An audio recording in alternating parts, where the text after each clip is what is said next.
Hello everyone. Last week we did part 3 of the story of Garrosh, in which he took his reign as Warchief to the next level and a brand new continent. On Pandaria, they found the heart of Yashiraj, and with the old god's powers boosting him, Garrosh he took on the world, ultimately losing the fight. He did not lose his head that day. Instead, they decided to place him on trial. I've done a much more detailed video on the novel War Crimes if you're interested in the details of the trial. In essence, they held this trial in Pandaria with Taranzu as judge and the August Celestials to pass judgment. Duran the Whisperwind was appointed as the accuser, and none other than Bane Bloodhoof tried to defend Garrosh. Now the book, it was more about recapping past events and pushing the story forward into the next expansion. We did see Sylvanas and Verisa, the Windrunner sisters, planning to poison Garrosh. Verisa, very keen on taking vengeance for her husband Ronin's death. But in between, she had a change of heart, informed Anduin that the food was poisoned, and the prince prevented his death. Tyrande and Bane, they spent the trial showing moments of the past, moments connected to Garrosh like the bombing of Fedamore. But again, the trial itself, it didn't matter much, as the August Celestials, they would have chosen for imprisonment anyways. Only where there is life can there be change. Which the book, it oddly enough makes you believe could be a possibility, that there could be hope for Garrosh, that this might not be the end of his story. The former Warchief had quite a few conversations with Anduin about their nature, who they are, what choices they've made along the way. While reading this, I was really hoping that Garrosh could go through more character growth, and in an interview, Christy Gul'dan actually mentioned that had Kairos not approached him with their schemes, we might have seen a different Garrosh. Of course, there's also the behind-the-scenes bits of different teams working on his story, having different visions for the character, a different end destination. All that said though, change would not be his fate. At the end of the trial, Garrosh is given a chance to speak. He says, and Prince Anduin Rin, who by all rights should be foremost amongst those clamoring for my death, has chosen to spend hours in my company. I attempted to slay him in a brutal, cruel and painful manner. And what does he do? Garrosh shook his head, as if in disbelief. He speaks to me of the light. He tells me he believes that I can change. He has shown me kindness when I offered hatred and violence. It is because of him that I stand before you, facing what I expect to be a pronouncement of my death as a warrior, not as a broken slave. He lifted his shackled hands and gave Anduin a slight bow, before turning to face the crowd once more. Oh yes, I know full well how much blood is on my hands. I know exactly the magnitude and the consequences of what I have done. He took a deep breath and seemed to be gathering his thoughts. Anduin leaned forwards, not wanting to hope, but hoping wildly, beautifully anyway. And now, here at this moment, when I am free to speak my mind and heart, I tell you true. I regret.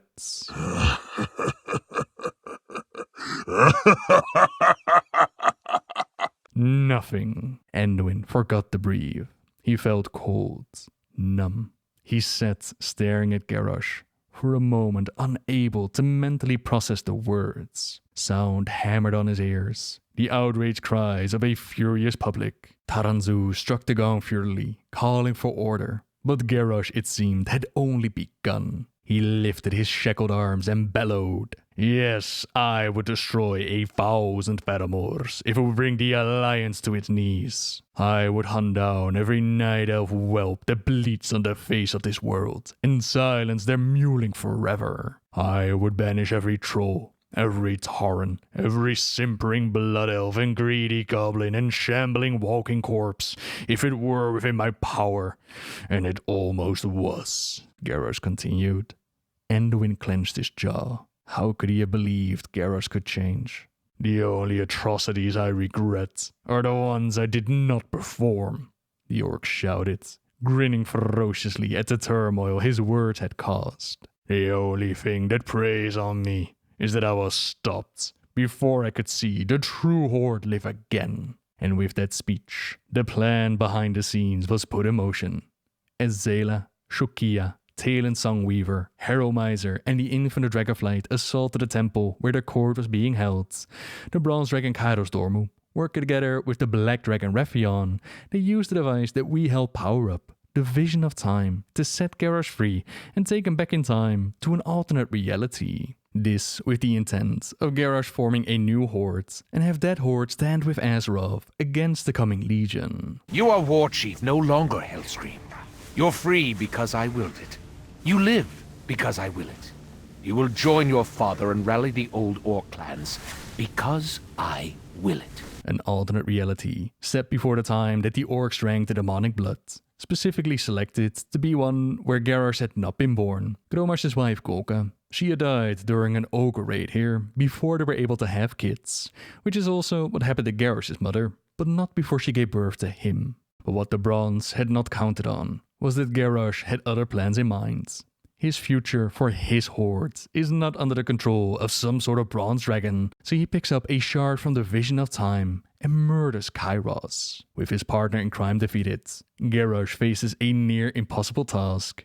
The task of convincing this alternate version of his father and the Warsong clan of the future that he knows. He jumps into a pit where the Warsong clan has their Makrogun, not Makora, but Makrogun, a way for the Warsong to prove their worth. It's not necessarily a duel to the death, it is more a duel of will, although sometimes accidents do happen. Garrosh, still chained up and a pure outsider to the Warsong clan, he tries to convince Garrosh to listen to him without telling who he actually is. Garrosh Hellscream, I have traveled far and sacrificed much to stand in front of you. I am here to defy what fate has dictated for you and all orcs. Slavery, the loss of our souls, and everything that makes us great. At first, Garrosh laughs at his face and declares him to be a lunatic. But Garrosh has to convince Grum. He explains to the chieftain that the path of Warsong slavery will not come from war or defeat. Your fate will be accepted freely and gladly, he said, raising his voice. And it will be you, Garrosh Hellscream, who will insist on being the first to tie yourself to the Orcs' new masters. The rest will follow. We will never recover. Now Garrosh had insulted Grum's honor, and Warsong mercy only goes so far. The 4 guards that were holding him are told to duel Garrosh, and he manages to win, chains and all. This gives him the chance to talk to Garrosh and explain more about his motivations. He shows him the shard taken from Kairos, and guesses that the elements at the Stones of Prophecy, the same place where Thrall had told him the full truth about his father, that there they will be able to show Garrosh the future. They travel to the location. And on the way, Garrosh explains more about his plans of conquest, his plans with these orcs. Bringing together the clans is not going to be easy, but the spoils of war will convince them. Once they reach the stones, the elder Zanuck already knows that they're coming. The elements have been rising up since they can feel that Garrosh does not belong here. The elder treats Garrosh with respect, but gives Garrosh nothing but venom. He goes as far as to deny Garrosh access to the stones. Garrosh doesn't mind, as long as Garrosh is allowed entry. The stranger believes the fate of this world rests upon my choices, Garrosh said, lifting the glass while standing inside the stone circle. He also claims the proof lies within this. Prove him wrong and he will die here. Show me the truth, one way or the other. The elements respond, and Garrosh is picked up by a great swirl of air. Inside, he sees the truth of Garrosh's words. He sees how the Horde is formed, how they slowly turn green, how the powers of the warlocks are embraced, and how Gul'dan offers them the demon blood. He sees how the events took place in our time, and how he himself steps up to be the first to drink. Garrosh was told by Garrosh that he did this not because he was weak, but because he would not let any other orc take such a risk first. And this was a lie. Although perhaps a lie Garrosh told himself to make his father look better, but a lie nonetheless. The truth is that Garrosh wanted to be the first, because none would be stronger than him, not for a moment. He would never be weak. The visions continued as Garrosh saw his future unfold. But in the meantime, the Elder saw the same visions as Garrosh. He was terrified to realize their future. And at first, Garrosh was being very kind to the old orc, but then the orc realized what their future could become. Peace. They might see peace. You see, the visions did not stop with just the bad part of the Horde. They continued showing Thrall and the new Horde he tried to build. Hellscream can bear it. He can overcome it. The corruption will not be the end. Tears streamed down Zanak's face, his voice laced with joy and hope. One world in ruins, but the other stronger than ever. Hellscream's sacrifice saves us all. You've seen it. Garrosh had seen this future before, and does not like it. Thrall's vision of the Horde, one trying to aim at peace with the Alliance, it's the precise thing that Garrosh had turned his back on when he became Warchief, and he does not want that future to happen. He wants this Horde to become conquerors and take Azeroth for him. So he places his hand over the old orc's mouth and nose, and slowly suffocates the life out of him. Now Zanak won't be able to influence Grommash. Garrosh then quickly makes his way to his father, tells the guards to pull him out of there, to end the vision before Grommash knows too much, before he finds out about Thrall and the rest of the story. He lies to him about the elder shaman being killed by the vision, fearing that the same could have happened to Grommash. With only half the story in his mind, Grommash agrees to Garrosh's plans of invading Azeroth. It's not going to be easy, and they only have a few months, but they will have to convince the rest of them to not touch Gul'dan's so-called gifts.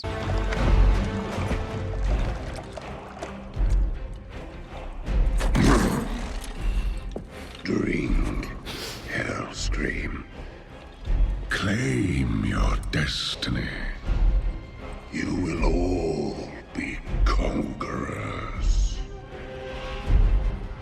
And what, Gul'dan, must we give in return? Everything.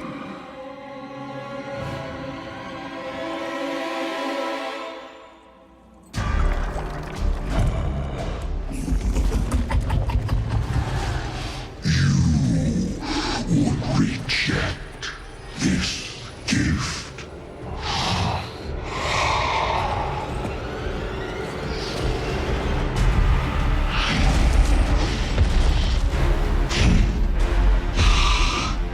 Did you bring these mongrels here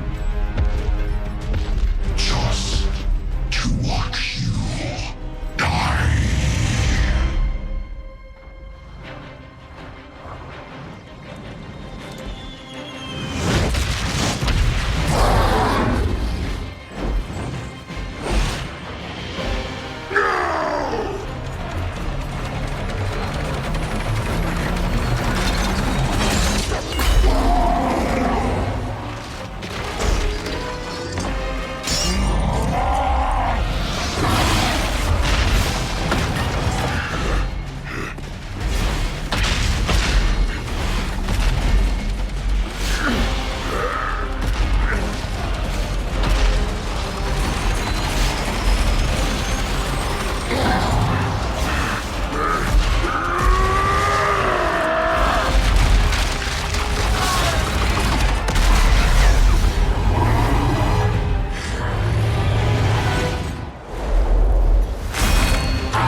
This was not our destiny. Times change.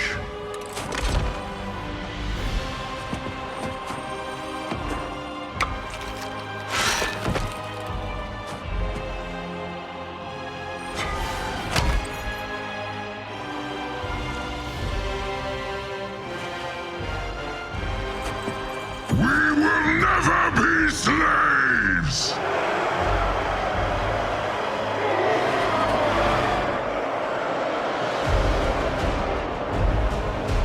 But we will be conquerors. This cinematic, it's still amazing, with the parallels of Grommash caught in the explosion. Only this time Garrosh is there to push him out of it. This was not their destiny. This is a different Horde. This is the Iron Horde, gathering the clans and receiving quite a few technological upgrades from the visiting Garrosh. Grommash would be the Warchief of the Iron Horde, while Garrosh he became the leader of the Warsong clan. The Dark Portal turned red, trying to accomplish Garrosh's goal of conquest, but as of, it had grown pretty strong over the years. The initial assault it quickly pushed back, and they decide to step through the Dark Portal, back in time to this alternate reality. Storm the portal! Step by step, the Iron Horde is dismantled, but to keep it focused on Garrosh, our escapee was found in a grant where he nearly ended our lives. Thankfully, there was Goel to steal the kill. Confront the mistakes of his past and challenge Garrosh to Makura. Now, you die. Garrosh! Thrall! You're too late, old friend. No more, Garrosh. Just you and me. I challenge you to Makura! Thrall. No. Very well, Shaman. We finish this alone, where it all began, at the Stones of Prophecy.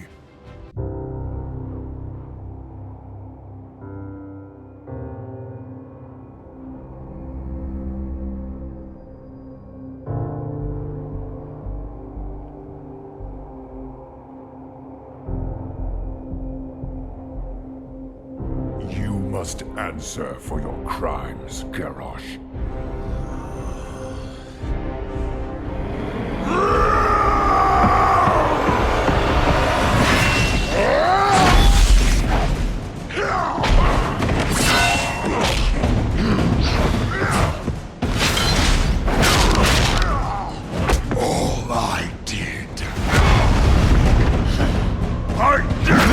For the Horde! You failed the Horde!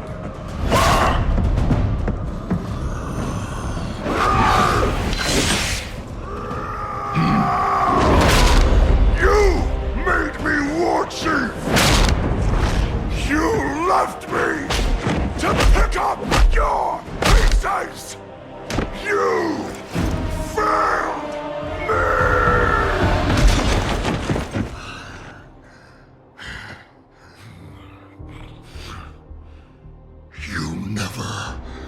The strength of a true warrior.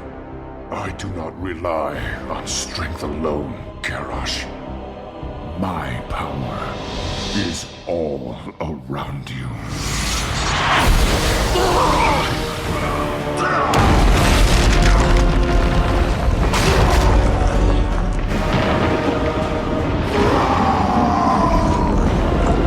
You made me what I am. No. You chose your own destiny.